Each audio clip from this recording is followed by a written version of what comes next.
Capítulo 47. El firmamento. La Carfachón avanzó entre témpanos de hielo, dejando a su paso una estela de cristales brillantes que se remolinaban y centelleaban. El frío era intenso.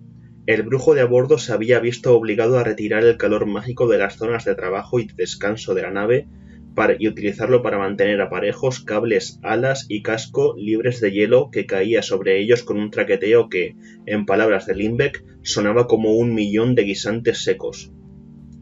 Aplo, Lindbeck, Alfred y Hugh se acurrucaban en torno al pequeño brasero de la bodega para darse calor. El perro se había enroscado a sus pies, con el hocico bajo la cola de tupido pelaje, y dormía profundamente. Ninguno de los cuatro decía palabra.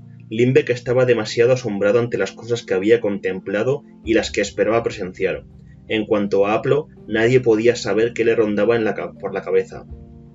Hugh estaba meditando sus opciones. El asesinato está descartado. Ningún asesinato que valga lo que su daga aceptaría el encargo de matar a un hechicero, y mucho menos a un misteriarca. Ese Sinistrad es poderoso. ¿Qué digo poderoso? Ese hombre es el poder mismo. Vibra con él como un pararrayos bajo una tormenta. Ah, si pudiera descubrir por qué me quiere ahora, cuando hace un tiempo intentó matarme. ¿Por qué de pronto soy tan valioso? ¿Por qué me has hecho traer a Hugh, padre?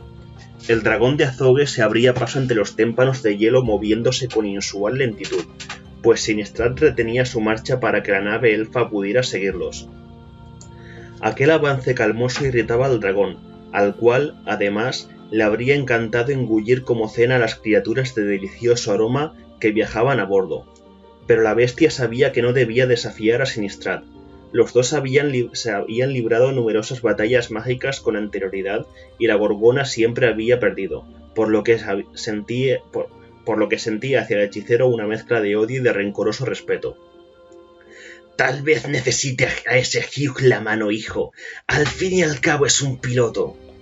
Pero si ya tenemos uno, el capitán elfo. Mi querido muchacho, te queda mucho que aprender, de modo que empezaré a enseñarte ahora mismo. No confíes nunca en los elfos. Aunque su inteligencia es igual a la de los humanos, tienen unas vidas más largas y tienden a superarlos en sabiduría.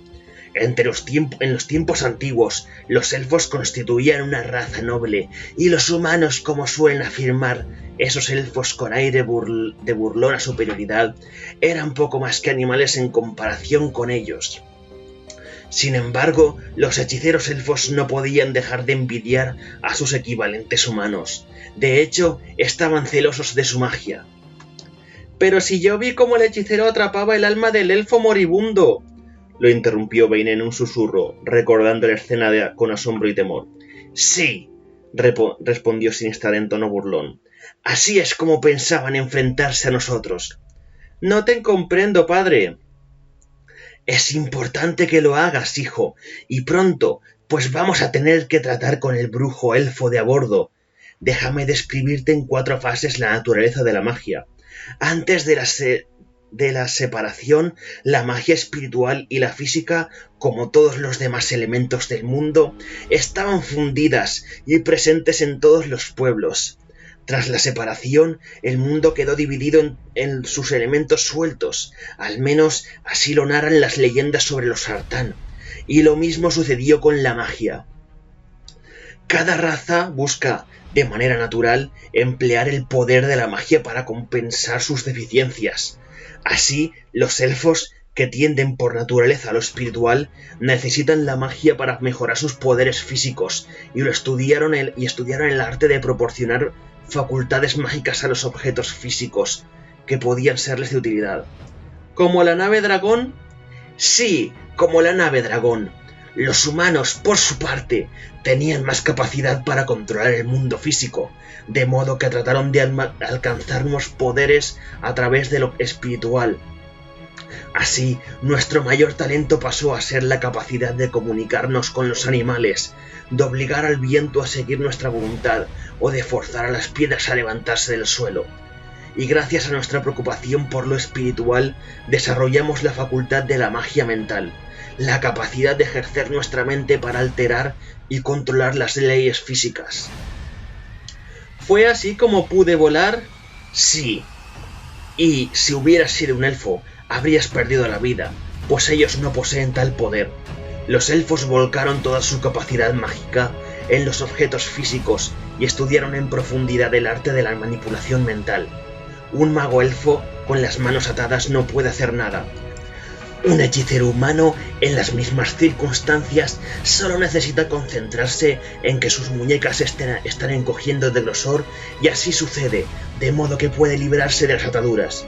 ¡Padre!, indicó Bane, mirando hacia atrás. ¡La nave se ha detenido! ¡Es verdad! Sinistrad exhaló un suspiro de impaciencia y tiró de las riendas del dragón. Ese mago de a bordo no debe de haber pasado de la segunda casa. Si no es capaz de mantener las alas libres del hielo menor de lo que lo hace. Y por eso tenemos 2 pilotos. Bane volvió al cuerpo sobre la silla del dragón para observar mejor la nave. Los tripulantes elfos se habían visto obligados a tomar las hachas para desprender el hielo que se había formado en los aparejos. No por mucho tiempo, añadió Sinistrad. Si el Misteriarca se proponía utilizar la nave, necesitaría un piloto.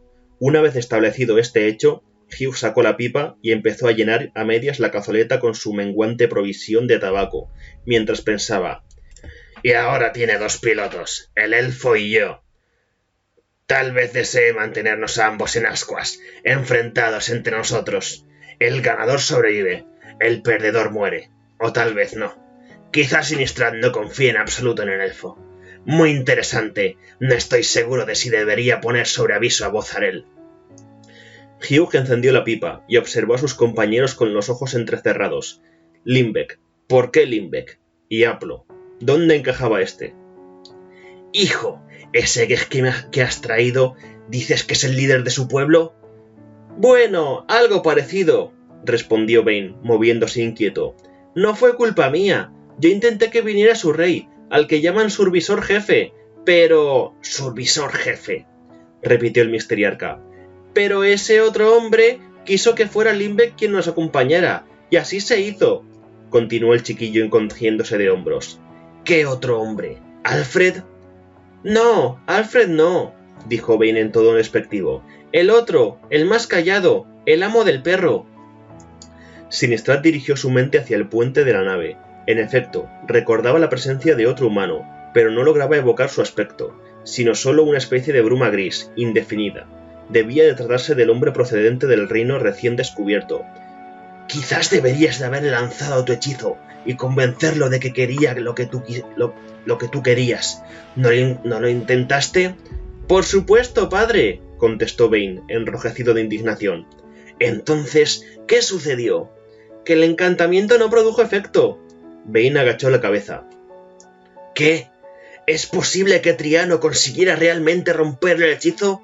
¿O acaso ese hombre posee un amuleto que...?»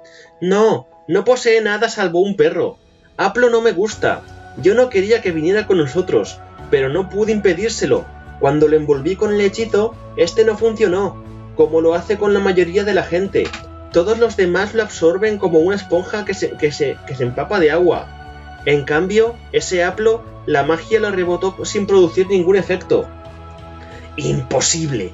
Debe de tener algún amuleto oculto, o fue cosa de tu imaginación». «No, padre, no fue ninguna de las 2 cosas». «Bah, ¿qué sabes tú? No eres más que un niño. Ese Limbeck es el líder de una especie de rebelión entre su pueblo, ¿no es cierto?» Bane, aún con la cabeza agacha y un gesto enfurruñado en los labios, se negó a contestar. Sinistrad obligó al dragón a detenerse. La nave avanzaba pesadamente tras ellos, rozando con la punta de las alas los témpanos de hielo que podían romper el casco en pedazos. Volviéndose en la silla de montar, el Misteriarca agarró con una mano la barbilla de su hijo y lo obligó a levantar la cabeza. La presión de los dedos era dolorosa, y a Bane se le llenaron los ojos de lágrimas. «Responderás con prontitud a todas las preguntas que te haga. Obedecerás sin mandatos, sin replicar ni protestar. Me tratarás con respeto en todo momento. No te culpo de que ahora no lo hagas, pues has vivido entre gente que aún no hacía nada por imponer ese respeto, que no era merecedor de él. Pero esto ha cambiado. Ahora estás con tu padre. No lo olvides nunca». No, musitó Bane. No, ¿qué? La presión de dedos aumentó. ¡No, padre!, respondió Bane. Satisfecho, Sinistrad soltó al muchacho y lo recompensó con una ligera mueca en sus labios finos y exangües. Volviendo a la cabeza, ordenó al dragón que reanudara la marcha. Los dedos del hechicero dejaron unas marcas blancas en las mejillas del muchacho y unas manchas rojizas en sus mandíbulas.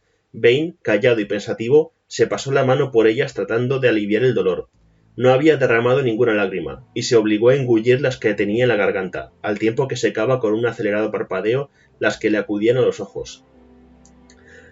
Ahora responde a mi pregunta. ¿Es el Limbeck el líder de una rebelión, sí o no? Sí, padre. Entonces puede sernos útil. Al menos nos proporcionará información sobre la máquina. Yo he hecho dibujos de esa máquina, padre. ¿De veras? Sinistrad volvió la mirada hacia él. ¿Buenos croquis? No, no los saques ahora.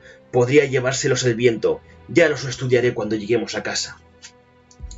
Hugh dio unas lentas chupadas a la pipa, sintiéndose más relajado. Fueran cuales fuesen los planes del Misteriarca, Limbeck le proporcionaría información y acceso al reino inferior. Pero, ¿y Aplo? ¿Cuál era su papel allí? A menos que lo hubiera acompañado por casualidad. No. Hugh observó con detenimiento al hombre, que encordeaba al perro dormido provocándole cosquillas en el hocico con los pelos de la cola. El perro estornudó, se despertó, buscó con aire irritado la presunta mosca que lo estaba molestando y, al no encontrarla, volvió a dormirse. Hugh evocó un encarcelamiento en Drevlin y el profundo sobresalto que había experimentado al ver a Aplo de pie junto a las barrotes. No, Hugh no podía imaginar a Aplo haciendo algo por casualidad. Así pues, estaba allí con algún propósito. Pero, ¿cuál? La mano volvió la mirada hacia Alfred. El chambelán tenía la vista fija en el vacío, y su expresión era la de quien sufre una pesadilla despierto. ¿Qué le había sucedido en el reino inferior? ¿Y por qué estaba allí, salvo que el chiquillo hubiera querido que su criado lo acompañara? Pero Hugh recordaba muy bien que no había sido Bane quien había subido a bordo a Alfred. El chambelán se había sumado al viaje por propia iniciativa, y aún seguía con ellos. ¿Y qué me dices de Alfred?, inquirió Sinistrad. ¿Por qué lo has traído? El Misteriarca y su hijo se estaban acercando al límite del firmamento. Los témpanos de hielo se hacían más pequeños y la distancia entre ellos aumentaba progresivamente. Ante ellos, deslumbrador en la distancia y brillando entre el hielo como una esmeralda incrustada entre diamantes, se hallaba lo que Sinistrad identificó como el reino superior. A sus espaldas, en la lejanía, se alzó un griterío discordante en la nave elfa. «Descubrió el plan del rey Stephen para hacerme asesinar», respondió Bane a su padre, «y vino a mi encuentro para protegerme». «¿Sabe algo más aparte de eso?» «Sabe que soy hijo tuyo, y conoce la existencia del encantamiento».